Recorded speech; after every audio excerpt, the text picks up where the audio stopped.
EPS 95 पेन्शनधारकांसाठी एक मोठी अपडेट समोर आली आहे। 16 ऑगस्ट या दिवशी एक अपडेट आली होती आणि त्यानंतर फक्त हीच अपडेट समोर आलेली आहे आणि ही अपडेट 12 सप्टेंबर 2025 ला आलेली अपडेट आहे। खूप महत्त्वपूर्ण अपडेट आहे। माननीय कमांडर अशोक रावत आणि श्रम मंत्र्यांमध्ये यांच्यामध्ये 12 सप्टेंबरला एक मीटिंग झाली। या मीटिंगमध्ये माननीय अशोक रावत आणि 11 जणांची टीम आणि श्रम मंत्री यांच्यात काही मुद्द्यांचे डिस्कशन करण्यात आले, चर्चा करण्यात आली। त्यावरती श्रम मंत्र्यांनी सुद्धा चर्चा केली, श्रम अधिकाऱ्यांनी चर्चा केली। हीच चर्चा काय झाली आणि त्यावरती श्रम मंत्रालयाने काय अपडेट दिला आहे तेच आपण आजच्या व्हिडिओमधून पाहणार आहोत। सो व्हिडिओ त्यासाठी स्किप न करता शेवटपर्यंत पाहायचा आहे, कारण मी तुम्हाला शेवटी सर्व सांगणार आहे की श्रम मंत्रालयामध्ये आणि यानंतर काय मीटिंग घ्यावी लागली आहे, त्यामध्ये काय डिस्कशन होणार आहे, हे सर्व मी आजच्या व्हिडिओमधून सांगणार आहे। त्यामुळे व्हिडिओ स्किप न करता शेवटपर्यंत बघायचं आहे। चॅनलवर जर पहिल्यांदा आला असेल तर अशाच महत्त्वपूर्ण पेन्शन संदर्भातील अपडेटसाठी आत्ताच आपले चॅनल सबस्क्राईब करून शेजारील बेल आयकॉन सुद्धा ऑन करून ठेवा, म्हणजे असेच महत्त्वपूर्ण अपडेट तुमच्यापर्यंत रेग्युलर पोहोचत राहतील। तर पहा, पहिली जेव्हा 16 ऑगस्टला मीटिंग झाली तेव्हा माननीय अशोक रावत आणि 11 जणांची टीम यांच्यात मीटिंग झाली होती। त्या अगोदर 5 व 6 तारखेला आंदोलनसुद्धा पेन्शनधारकांनी केलं होतं। ही मीटिंग घेतली होती किंवा काही मीटिंगसुद्धा घेतल्या होत्या। जेव्हा 5 किंवा 6 तारखेला आंदोलन झाले त्यानंतर मंत्रालयाकडून ज्यांच्या अध्यक्षतेखाली ही आंदोलन झाले होते ते अशोक रावत यांना बोलवले होते 16 ऑगस्टला। त्यावेळी अशोक रावत म्हणजे आंदोलन 5 आणि 6 तारखेला झालं, त्यानंतर 16 ऑगस्टला अशोक रावत यांना बोलवलं आणि मंत्री यांच्यामध्ये काही मुद्द्यांची चर्चा झाली। म्हणजे अशोक रावत आणि 11 जणांची टीम यांच्यामध्ये मंत्री आणि अशोक रावत आणि 11 जणांची टीम यांच्यामध्ये चर्चा झाली।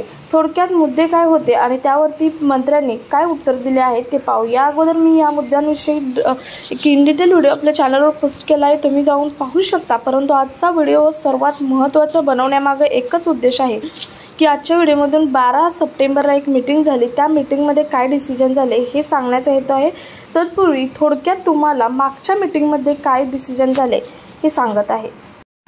तर EPS 95 पेन्शनधारकांच्या प्रत्येकाच्या ज्या मागण्या आहेत त्याच मागण्या 11 जणांच्या टीमने केल्या होत्या। त्यामध्ये पहिली मागणी होती ती म्हणजे पेन्शनमधील वाढ होऊन ती 7,500 पेन्शन व्हावी, या संदर्भातील पहिली मागणी होती। त्यानंतर दुसरी पहा, DA मधील वाढ, म्हणजे जसजशी महागाई वाढेल तसतसे महागाई भत्तासुद्धा तितकाच वाढला पाहिजे व या संदर्भात सुद्धा मागणी होती। तिसरी म्हणजे फिक्स्ड मेडिकल कन्सेशन फिक्स करावं, ही सुद्धा या 3 महत्त्वपूर्ण मागण्या EPS 95 किंवा पेन्शनधारकांसाठी आहेत। यावरती मंत्र्यांनी सांगितलेलं उत्तर होतं की पेन्शनधारकांचे सर्व प्रश्न सरकारच्या विचाराधीन आहेत, परंतु त्यासाठी वेळ जाणार, त्यासाठी तुम्हाला पुन्हा श्रम मंत्र्यांबरोबर मीटिंग करावी लागणार, त्याबरोबर फायनान्स मंत्र्यांबरोबर आणि फायनान्स अधिकाऱ्यांबरोबर मीटिंग करावी लागणार, मग काही तो डिसिजन घेता येणार आहे।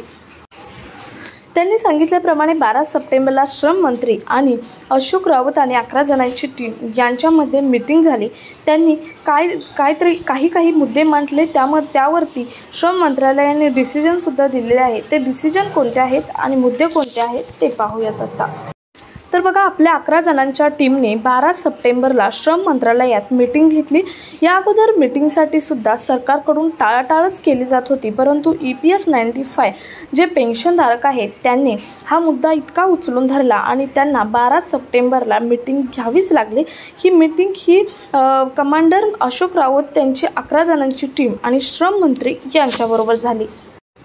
या मीटिंगमध्ये EPS 95च्या टीमने हेच मुद्दे मांडले जे 16 ऑगस्टच्या मीटिंगमध्ये मांडले आहेत।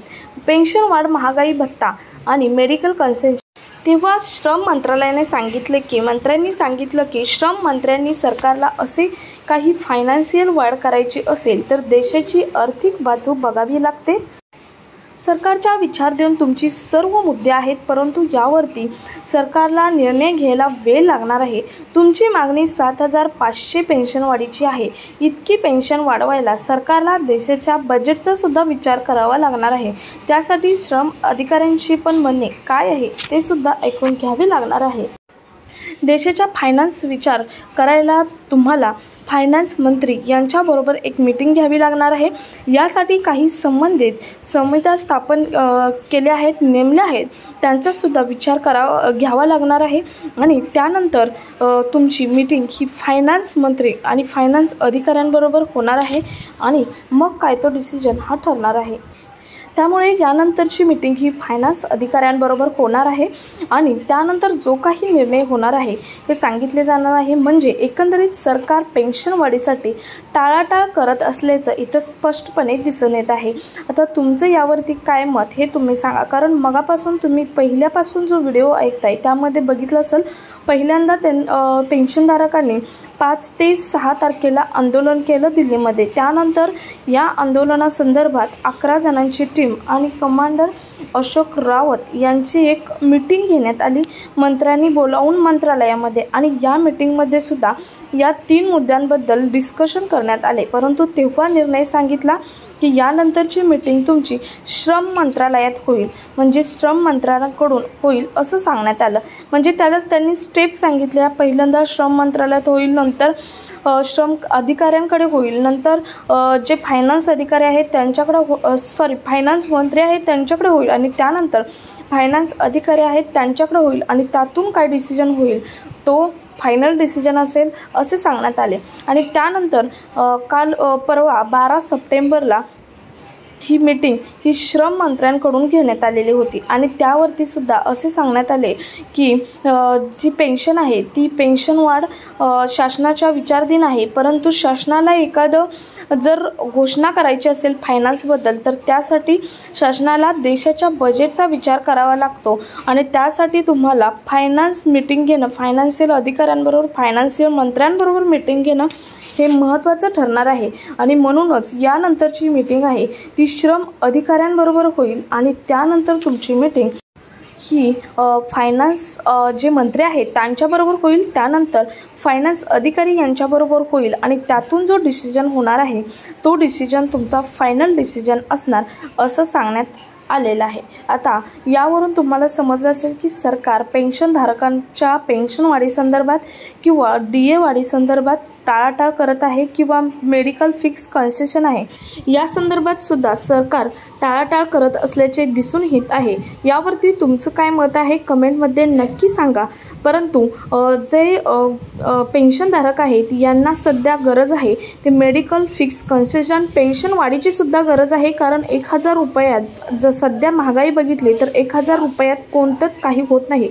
शिवाय जी पेन्शनधारकांनी मागणी केली आहे की DA वाढीची, जशी महागाई वाढेल तसे महागाई भत्ता सुद्धा वाढला पाहिजे, हे सुद्धा त्यांची मागणी बरोबरच आहे। तुमचं काही मत यावरती तुम्ही नक्की सांगा, कारण तुम्ही सुद्धा एक पेन्शनधारक म्हणून हा व्हिडिओ बघत असाल तर तुम्ही सुद्धा तुमचं मत कमेंटमध्ये मांडू शकता। सो हा महत्त्वपूर्ण आणि कामाचा व्हिडिओ जास्तीत जास्त पेन्शनधारकांपर्यंत शेअर करा, कारण प्रत्येक वेळी तुम्हाला यूट्यूबवरती दिसेल की सोशल मीडियाच्या माध्यमातून पेन्शन आज वाढली उद्या वाढली अशाच न्यूज येत आहेत, परंतु या न्यूज सर्व खोट्या आहेत। फक्त आतापर्यंत या पेन्शन संदर्भात एक आंदोलन आणि 2च मीटिंग झालेले आहेत, त्यामुळे अफवांवर विश्वास ठेवू नका। तुम्हाला जर खरी माहिती हवी असेल तर आजच चॅनलला सबस्क्राईब करून ठेवा, जशा मीटिंग होतील तसा तुमच्यापर्यंत अपडेट पोहोचवायचं काम आमच्या चॅनलच्या माध्यमातून होईल। सो हा महत्त्वपूर्ण आणि कामाचा व्हिडिओ जास्तीत जास्त पेन्शनधारकांपर्यंत शेअर करा। भेटूयात पुढच्या एका नवीन अपडेट सोबत, तोपर्यंत धन्यवाद।